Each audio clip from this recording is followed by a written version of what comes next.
Sefarad presenta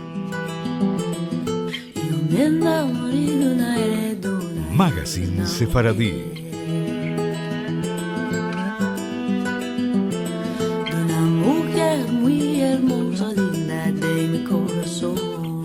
Una producción de Radio High y Radio Sefarad.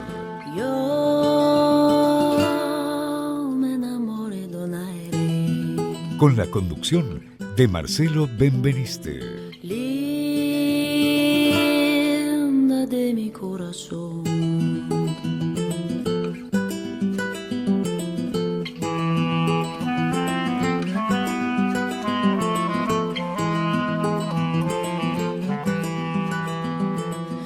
Hola amigos, bienvenidos a esta edición, la número 498 de Sefarad Magazine Sefaradí. Hoy vamos a hablar de la historia de los judíos de Francia, no solo de los sefaradíes, vamos a hablar en general de la historia de los judíos de Francia, dedicando también un pequeño párrafo a los judíos comtadinos, a los judíos que fueron protegidos por el Papa. Este es el tema de hoy de nuestro Sefarad Magazine Sefaradí. If I fall in love, sun above me love, it won't be by moonlight.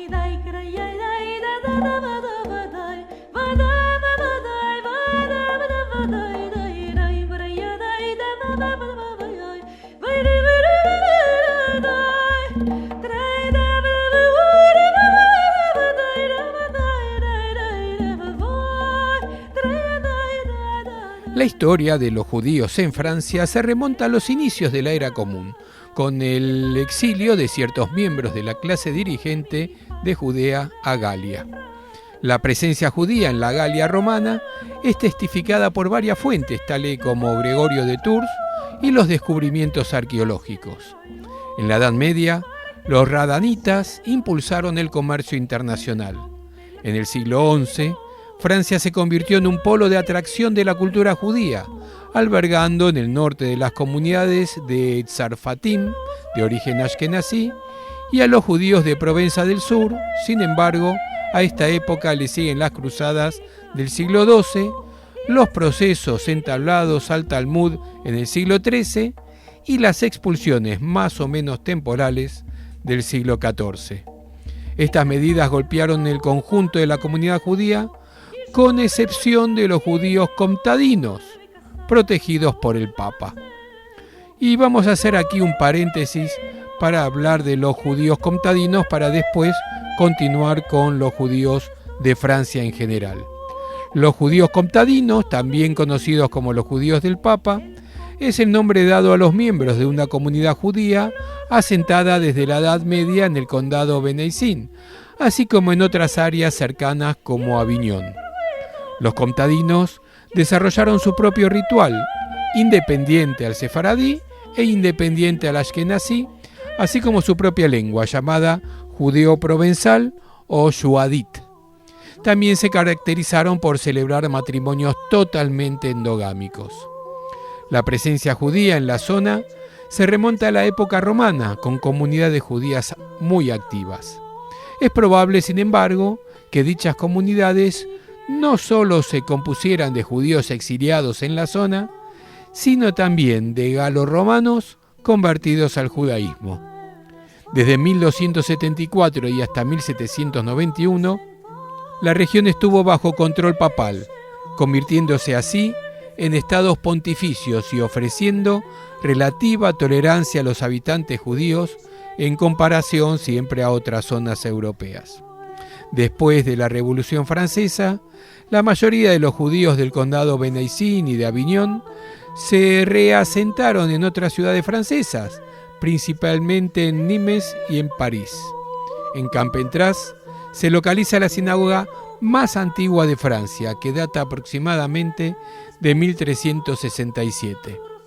La mayoría de la genealogía comtadina está compuesta por apellidos toponímicos, como Montaut, Crémieux, Carcassonne, Alfenderí, Caballón y Milhaud. Habiendo dicho esto de los judíos comtadinos, de los judíos del Papa, volvamos a los judíos de Francia. El siglo XVI fue testigo de la llegada a Burdeos de una población particular, los nuevos cristianos provenientes de Portugal. Si bien algunos de ellos adoptaron efectivamente el catolicismo, la mayor parte continuó practicando el judaísmo en secreto. En el siglo XVIII, la Revolución Francesa fue seguida por una mutación profunda y decisiva para el judaísmo mundial. Francia fue el primer país de Europa en emancipar e integrar a los judíos en la nación. Sin embargo, esta adquisición de la igualdad ante la ley suscitó un renacimiento de un antisemitismo típicamente francés, el cual se reveló en el caso Dreyfus a finales del siglo XIX. Provisionalmente contenido, el antisemitismo regresó con fuerza en el siglo XX, en la Francia de Vichy. Debido al Holocausto, la comunidad judía fue profundamente marcada por la desaparición de un cuarto de sus miembros y en particular de los judíos extranjeros presentes en territorio francés en 1940. Esta tasa de mortalidad es, sin embargo, marcadamente inferior a aquella de otros países de Europa ocupados por el régimen nazi, como los Países Bajos o los mismos países de Europa Central. En Francia, la memoria judía no se reconstruyó progresivamente, sino a partir del año 1970. En los años 1950 y 1960 se incrementó un fuerte flujo de judíos sefaradíes y transformó la comunidad judía francesa, que perdió su carácter mayoritariamente ashkenazí. En efecto, los judíos pieds noirs fueron obligados a abandonar África del Norte tras la independencia de Marruecos y Túnez en la década de 1950, de la crisis de Suez con Egipto en 1956 y sobre todo de la pérdida de Argelia en 1962. La mayor parte francesa o francófona se refugió principalmente en Francia y en Israel. Actualmente la comunidad judía de Francia está conformada por algo menos que 500.000 de personas, según lo dice la agencia judía, lo que la convierte en la comunidad judía más importante de Europa. Los judíos franceses se reparten principalmente en las ciudades de París, en Marsella, en Lyon, Niza, Tolosa y Estrasburgo. Esta comunidad, en su mayoría sefaradí, desde hace algunas décadas, se caracteriza por su gran diversidad con respecto a la tradición, desde los jaredíes, o sea, los judíos ultraortodoxos, hasta los judíos asimilados. Volvamos la historia para atrás, volvamos a esos comienzos de las épocas galo-romana y merovingia. El primer judío que se conoce vivió en Galia fue de linaje real. Se trata de Herodes Arquelao, etnarca de Judea e hijo de Herodes I el Grande, exiliado por César Augusto de Vienne en el año 6. 10 años más tarde, fallecía Herodes Arquelao y su hermano, Herodes Antipas, que tenía el título de tetrarca de Galilea y Perea, fue exiliado en el año 39 por Calígula de Lyon a Ludgum Convenarum. Si bien no se conocen posteriores exiliados, la presencia judía es confirmada desde fines del siglo I por los vestigios arqueológicos, tales como una lámpara de aceite adornada del candelabro de 7 brazos, descubierto en 1967 en Oregón. Según una tradición, los primeros visitantes judíos constataron el parecido con Sarepta, lo que en hebreo bíblico se llamaría Sarfat. La Galia y luego Francia recibieron el nombre de esta localidad del sur del Líbano y la conservaron hasta la actualidad en hebreo moderno. La enciclopedia judía indica que en el siglo IV Hilario de Poitiers, obispo de esta ciudad, fue felicitado por haber abandonado la sociedad judía. Un decreto de los emperadores Teodosio II y Valentiniano III, emitido en Amatius, prefectura de Galia, el 9 de julio de 425, prohibió a los judíos y a los paganos ser abogados o magistrados o funcionarios públicos, de forma que los cristianos no se convirtieran en sus subordinados y que los judíos y paganos fueran incitados a convertirse al cristianismo. En los funerales de Hilario, arzobispo de Arles, en 449, los judíos y los cristianos se afligieron en conjunto mientras que estos últimos cantaban salmos en idioma hebreo. Pero en el año 465, en el concilio de Vannes, la Iglesia Católica prohibió a sus sacerdotes participar en las comidas dadas por los judíos, ya que los judíos rechazaban participar en las comidas preparadas por los cristianos. En el siglo VI se encuentran judíos en Marsella, Arles, Uzès, Narbona, Clermont-Ferrand, Orleans, París y Burdeos. Estas ciudades fueron generalmente centros administrativos romanos situados en las grandes vías comerciales y los judíos poseían sinagogas en ellas. Siempre respetando un edicto emitido en 331 a los decuriones de Colonia por el emperador Constantino I el Grande y el Código Teodosiano, la organización interna de los judíos de esta época pareció haber sido la misma que en el Imperio Romano. Los judíos fueron principalmente mercaderes, fueron igualmente recaudadores de impuestos, marinos y médicos. Hasta que se aplicó la ley romana y tras el estatuto establecido por Caracalia, se encuentran en igualdad de condiciones con sus conciudadanos. En 321, el emperador Constantino I el Grande lo constriñó a participar en su curia con un fuerte impuesto que debieron asumir todos los ciudadanos de las ciudades. Todo deja pensar que sus relaciones con sus conciudadanos no judíos fueron amistosas, incluso después del establecimiento del cristianismo en Galia. Se sabe que el clero cristiano participó en sus festividades y algunas veces se realizaron matrimonios interreligiosos entre judíos y cristianos. El judaísmo ganó adeptos y sus costumbres religiosas fueron tan libremente adoptadas que en el Tercer Concilio de Orleans, en el 539, las autoridades religiosas cristianas juzgaron necesario advertir a los fieles contra lo que llamaban las supersticiones judías y ordenarles que se abstengan de desplazar el domingo como día de guardar. A fines del siglo VI, los judíos conocieron situaciones muy diversas. Gregorio de Tours relata que en 576 una revuelta destruyó la sinagoga de Clermont, tras lo cual los judíos de la ciudad aceptaron el bautismo. Por el contrario, el judío de París, Priscus, fue consejero de rey Chilperico I y tras un altercado con este, se niega a convertirse sin sufrir daño alguno por ello. En 591 los judíos expulsados de la ciudad de Orleans se refugiaron en la Provenza. Sobre este asunto, una carta del Papa Gregorio Magno reprendió al arzobispo de Arles debido a numerosas quejas por las conversiones forzadas. Más tarde, en 629, Dagoberto I propuso expulsar de sus dominios a todos los judíos que no aceptaran el cristianismo. A partir de su reinado hasta el de Pipino el Breve, apenas hay otras indicaciones.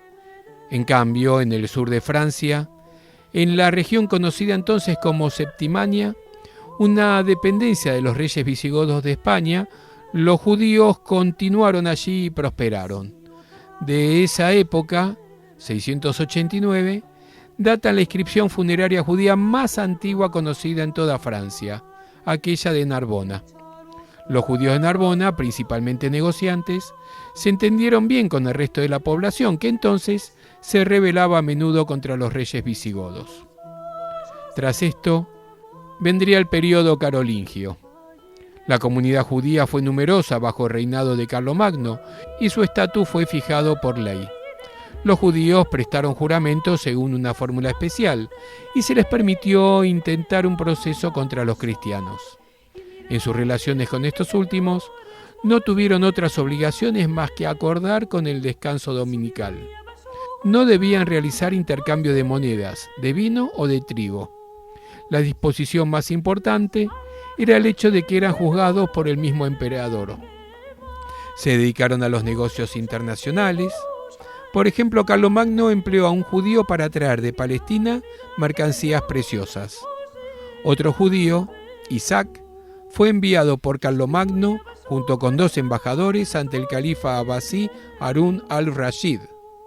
Fue él quien, de retorno a Aquisgrán en 802, entregó a Carlomagno los regalos recibidos de Harún al-Rashid, entre ellos un elefante. De hecho, parecía que el reino de Carlomagno fue más bien favorable a la presencia judía, aunque puede considerarse una discriminación que en un juicio los judíos hayan debido presentar más testigos que los cristianos para poder ganar sus causas. Se habla incluso de una familia de príncipes judíos, de Nasís, en Narbona. Ludovico Pío, fiel a los principios de su padre, aprobó una estricta protección a los judíos, a quienes concedió una atención particular en razón de sus actividades de negociantes. En una carta a Ludovico Pío, Agobardo, arzobispo de Lyon, hizo varios reproches a los judíos. Comprarían esclavos cristianos en Lyon para revenderlos en España, serían supersticiosos y tendrían creencias absurdas, influenciarían gravemente en los cristianos y pretenderían que éstos adoren a sus ídolos. Agobardo no tuvo éxito en convencer a Ludovico Pío, pero sus alegatos parecían mostrar la prosperidad de la que gozaban los judíos en Lyon. Sin embargo, el comportamiento de este obispo, hostil a la comunidad judía de Lyon, protegida por el rey Ludovico Pío, va a empujar a los judíos a emigrar hacia Arles y a las ciudades meridionales, lo que acredita la probable presencia de una comunidad judía importante en las comunidades de esa zona a inicios del siglo IX. Henri Pirén constató que en el siglo VIII el comercio entre Occidente y Oriente no se hacía más que por los negociantes judíos, único vínculo entre el Islam y la cristianidad. Es posible pensar que los mercaderes judíos del Valle del Ródano eran radanitas, grandes viajeros, hombres de gran cultura y que hablaban varias lenguas gracias al contacto que mantenían entre Oriente y Occidente. La vida relativamente apacible de los judíos bajo los carolingios trajo consigo el desarrollo de nuevas comunidades, especialmente en Tortosa, Carcassona, Chalon-sur-Saône, Sens y Metz. Pero la caída de los carolingios se precipitó rápidamente y la suerte de los judíos se volvió completamente dependiente de la buena voluntad del poder local.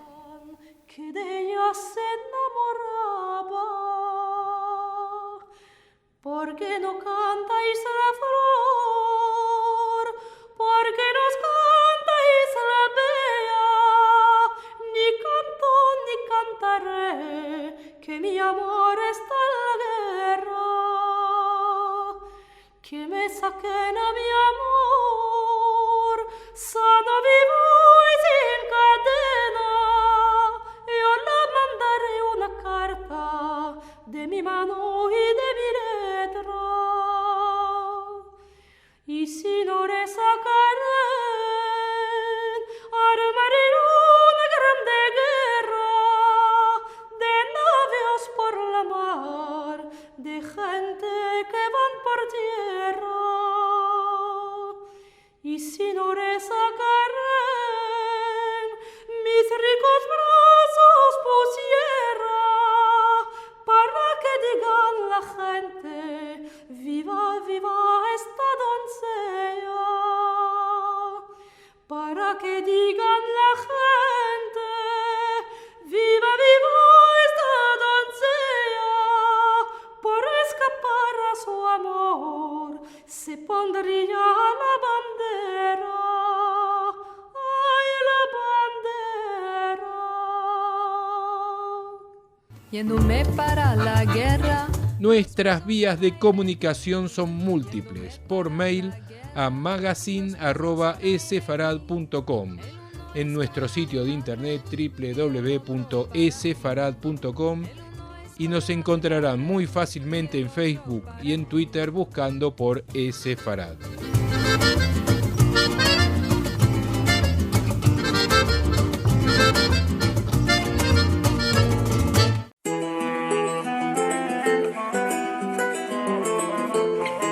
Agenda Sefaradí.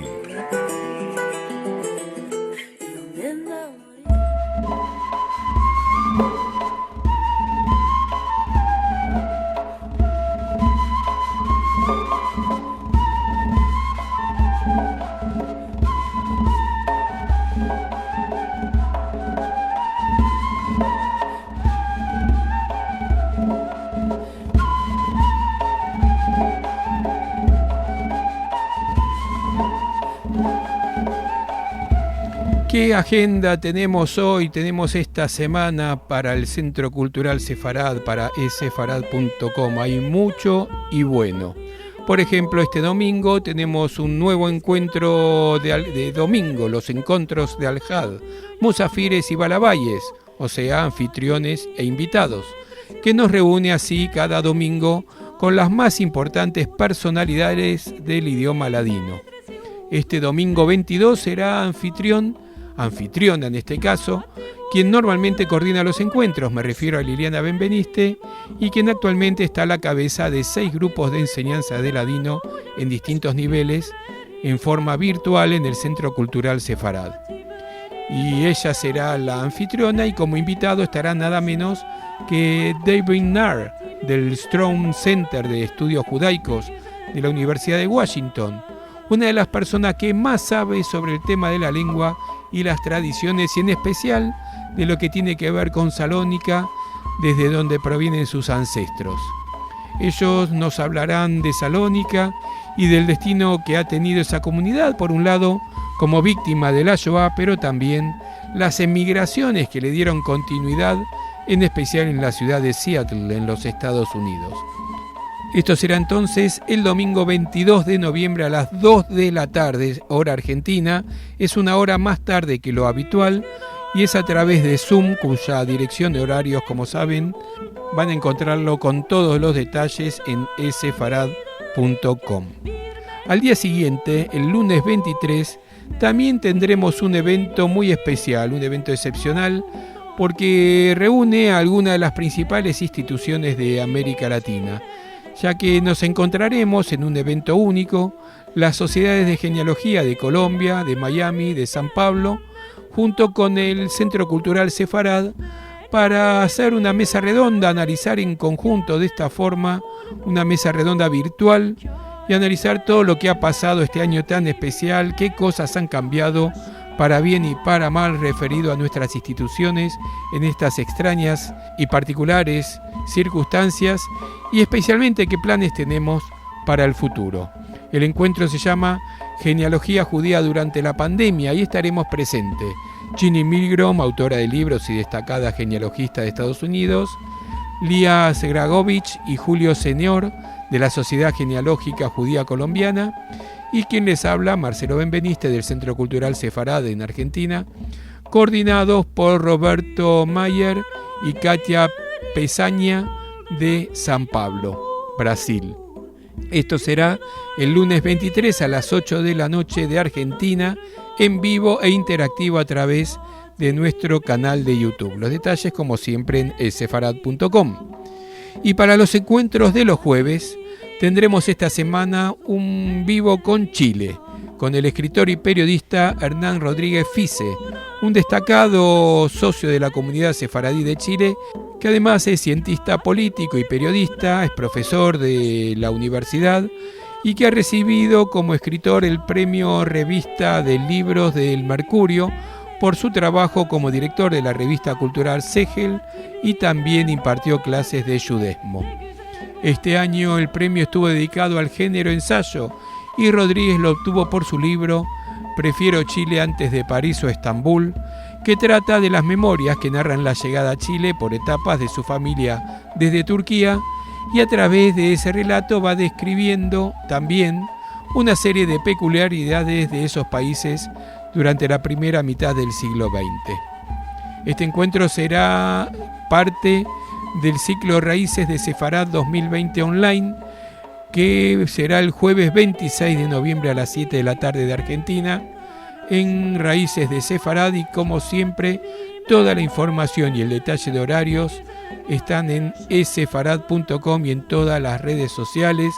Además, todos los eventos pueden seguirse en vivo, en forma interactiva, por el canal de YouTube de Esefarad, donde además están todos los eventos pasados que se pueden revivir, y también en vivo en la página de Facebook del Centro Cultural Sefarad. Finalmente quiero contarles que todavía puede visitarse la muestra pictórica Huellas de Sefarad de Pablo Penchazade, que se trata de un recorrido virtual a lo largo de una sala de exposición que, aún siendo virtual, uno puede sentirse caminando, recorriendo sus pasillos, mirando estas hermosas obras de arte. Muy nutrida la agenda cultural de esta semana, donde todos los eventos son gratuitos, así que los esperamos en cada uno de estos encuentros, cuyos detalles de acceso, horarios y todo lo que necesitan para participar lo pueden encontrar en esefarad.com.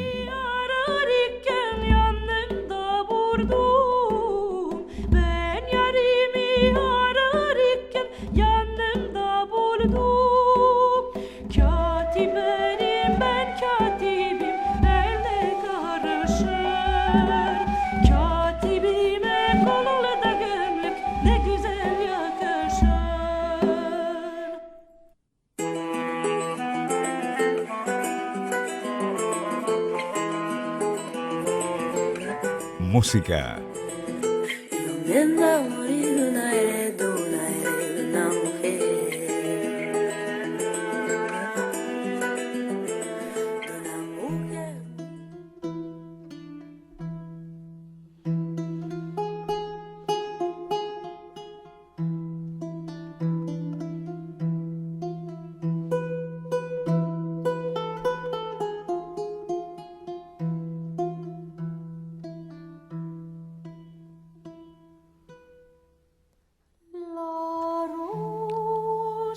Y nos vamos, ahora sí nos vamos a escuchar un poco de música para irnos suavemente con este programa excepcional que tuvimos hoy.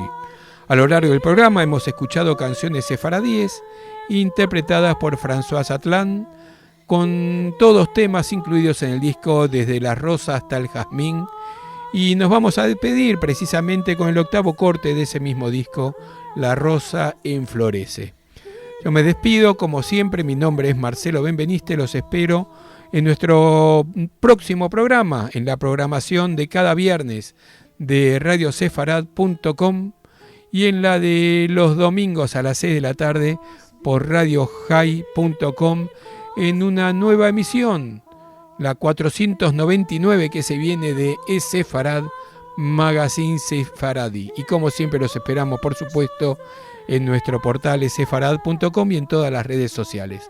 Nos vamos entonces escuchando del disco Desde la Rosa hasta el Jazmín, el clásico La Rosa Enflorece, interpretado por François Atlán.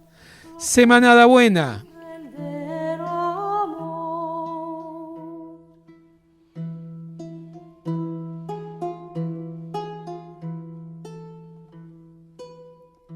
Zu